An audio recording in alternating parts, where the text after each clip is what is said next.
Your grocery bill is up nearly 40% in 5 years. And every single time that happens, the same idea crawls out of the internet like clockwork. We need to go back to gold and silver. Real money. Hard money. Money the government can't print into oblivion. You've heard it from your uncle at Thanksgiving. You've seen it in YouTube comment sections. You've probably thought it yourself at least once while watching the price of eggs do something that felt personally offensive. And here's the thing. I get it. I genuinely do.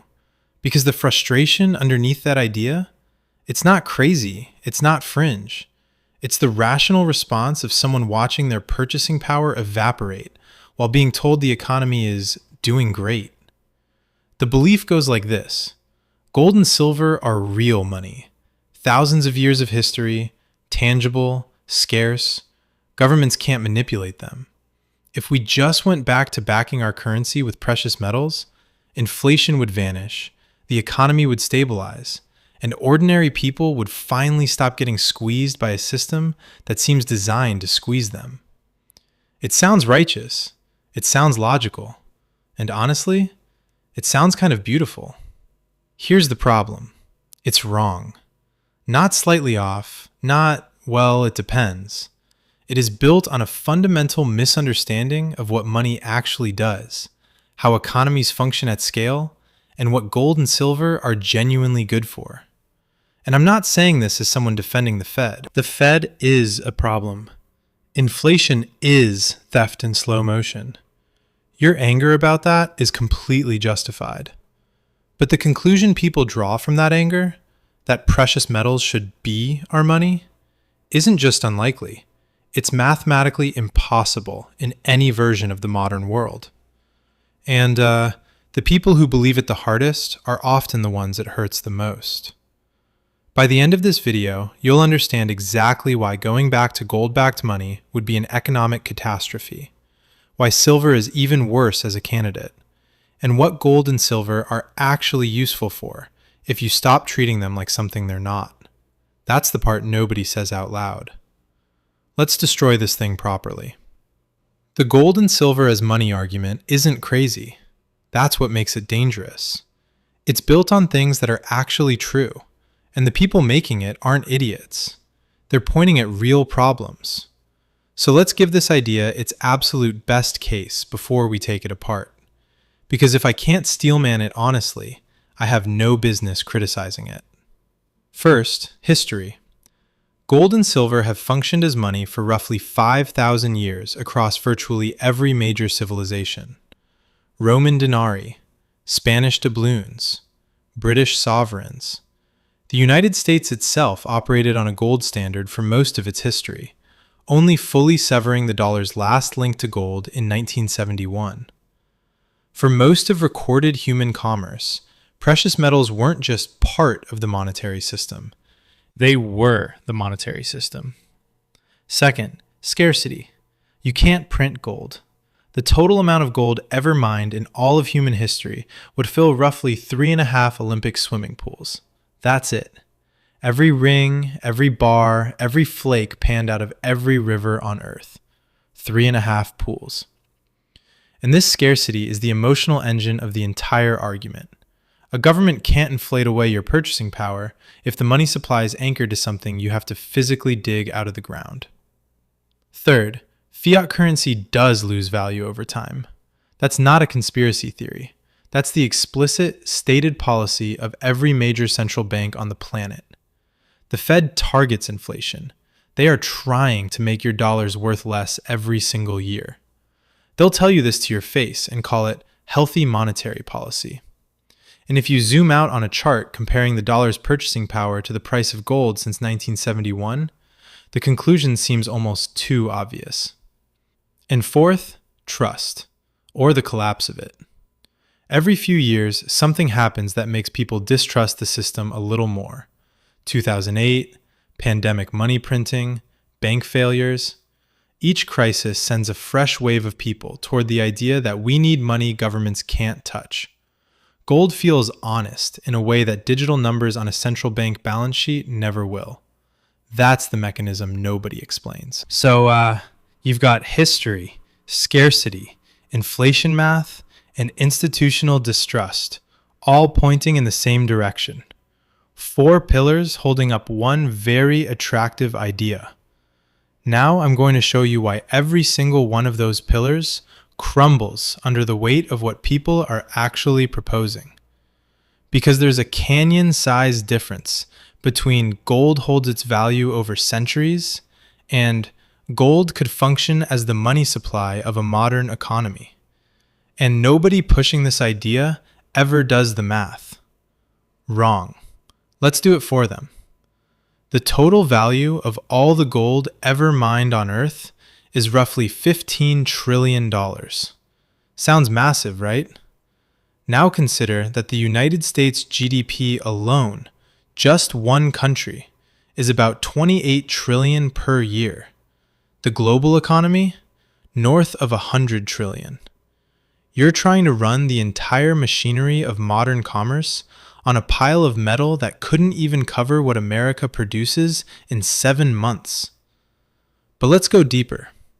Let's say the US decided tomorrow to back every single dollar in circulation with gold. Every checking account, every savings account, every money market fund. The government holds about 8,000 metric tons of gold in reserves. At current prices, that's worth a little under $1 trillion. The actual money supply? Over 20 times that amount. So to make the math work, you'd need to either acquire 20 times more gold than currently sits in Fort Knox. Good luck. It took humanity 5,000 years to mine what we've got. Or you'd need to reprice gold so astronomically high that every debt, every mortgage, every business loan becomes catastrophically more expensive overnight. You haven't fixed instability. You've just detonated it somewhere else. I call this the anchor fallacy. The idea that tying money to something physical makes it stable, when in reality, it just transfers the chaos to a different part of the system. It's like bolting your house to a rock and calling it earthquake-proof, while the rock sits on a fault line. Now think about daily life. You walk into a coffee shop. Your latte costs a fraction of a gram of gold. We're talking about quantities so small, you'd need a jeweler's scale to complete the transaction. Gold is too valuable per unit to work as everyday money. Silver? Too heavy. A few $100s worth of silver weighs more than a bowling ball. Good luck tipping your barista with that. Sorry, can you break a kilo? But what about digital gold? Blockchain tokens backed by physical metal? Sure, but at that point, you're not using gold as money.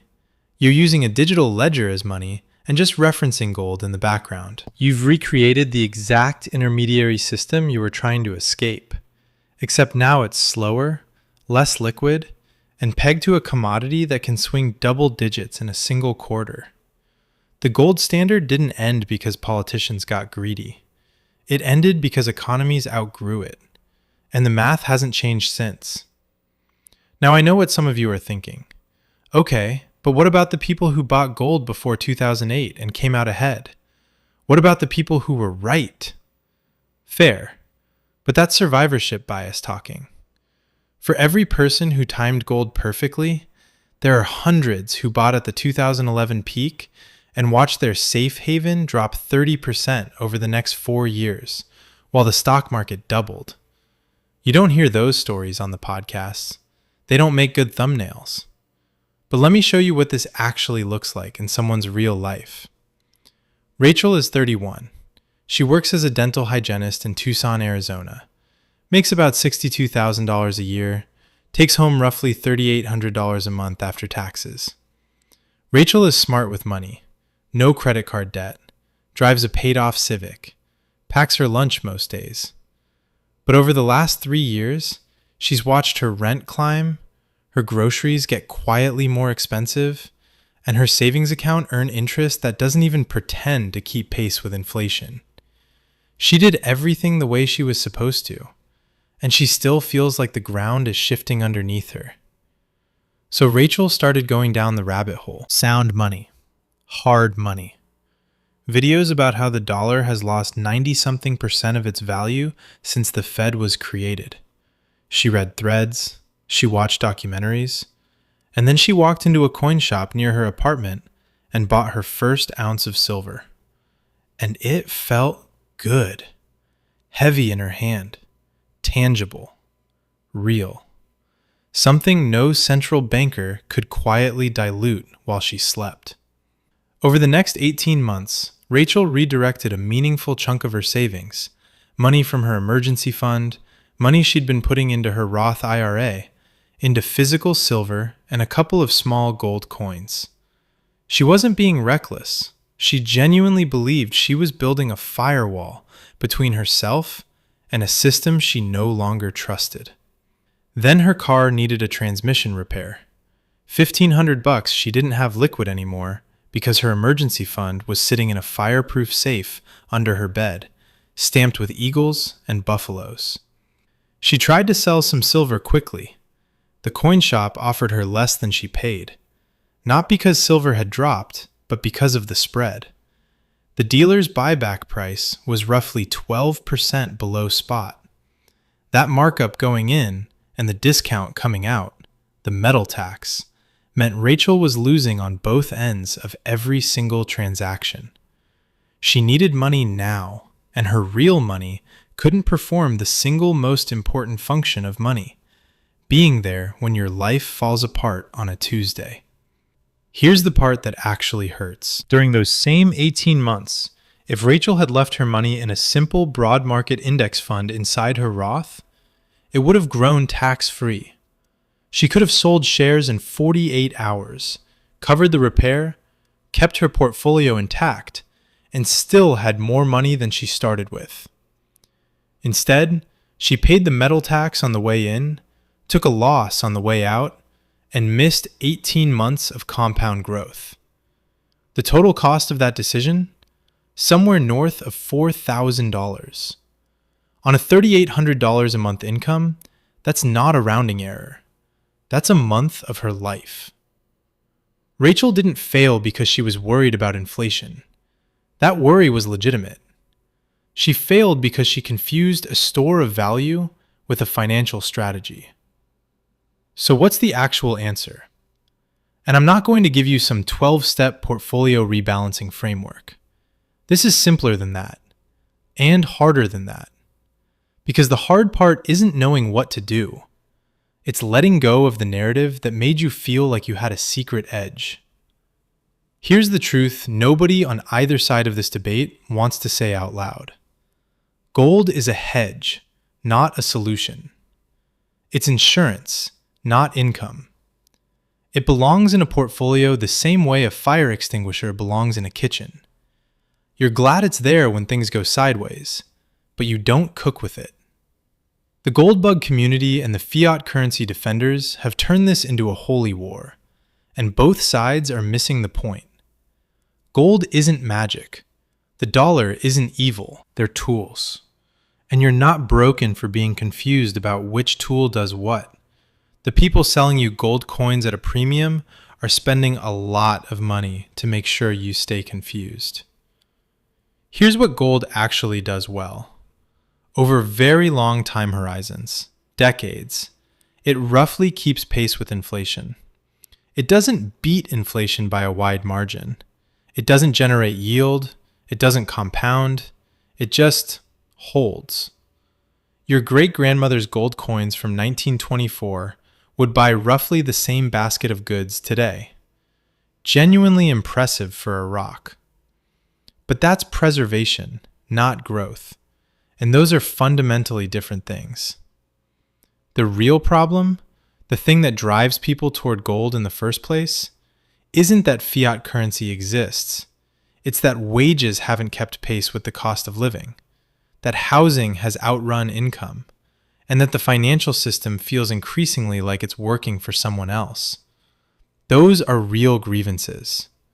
But the fix for systemic economic pressure is not a shiny medal. It's understanding the system well enough to use it against itself. Build your liquid foundation first. Before you buy a single ounce of anything shiny, you need cash you can access tomorrow morning when your transmission dies. Not in silver, not in gold, in a high-yield savings account you can transfer from in 24 hours. Fund your tax-advantaged accounts. Your Roth IRA, your 401k, these aren't sexy. They don't feel like rebellion, but they are the single most reliable wealth-building mechanism available to ordinary people. And they've been sitting there the whole time while you were watching documentaries about fiat currency collapse. And then, only then, if you still want gold or silver, allocate 5 to 10% of your portfolio, a sliver, enough to hedge against genuine economic turbulence without crippling your liquidity or your growth. That's it. That's the whole framework. But Nick, that sounds like you're just telling me to trust the system. No, I'm telling you to understand the system well enough to extract value from it while protecting yourself from its worst impulses. There's a difference between trusting a casino and knowing which games have the best odds. Now here's what happened to Rachel. 6 months after the transmission disaster, she sold most of her silver, took the loss, and rebuilt her emergency fund. She kept 2 gold coins, not as an investment, as a reminder. She maxed out her Roth for the first time that year. And the last time I checked in, her net worth was higher than it had ever been. Not because she found some secret, because she stopped looking for one. Here's your homework, and I mean actually do this. Tonight, pull up whatever brokerage or bank app you use. Look at your portfolio, look at your savings, and ask yourself one honest question. How much of what I own can I access within 48 hours if my life depends on it? Not how much is it worth, how much can you use? Because that gap between something that holds value and something that functions as money is the entire point of everything we just talked about. Gold is not your enemy. Silver is not a scam. They deserve a small, honest seat at the table. 5 to 10% if it helps you sleep at night. But they are not a monetary system. They are not a replacement for liquidity. And they are not a financial plan. The real protection against a world that gets more expensive every month isn't a metal. It's income that grows, assets that compound, and cash you can reach when the unexpected shows up. Because the unexpected always shows up. And arithmetic doesn't care what's shiny.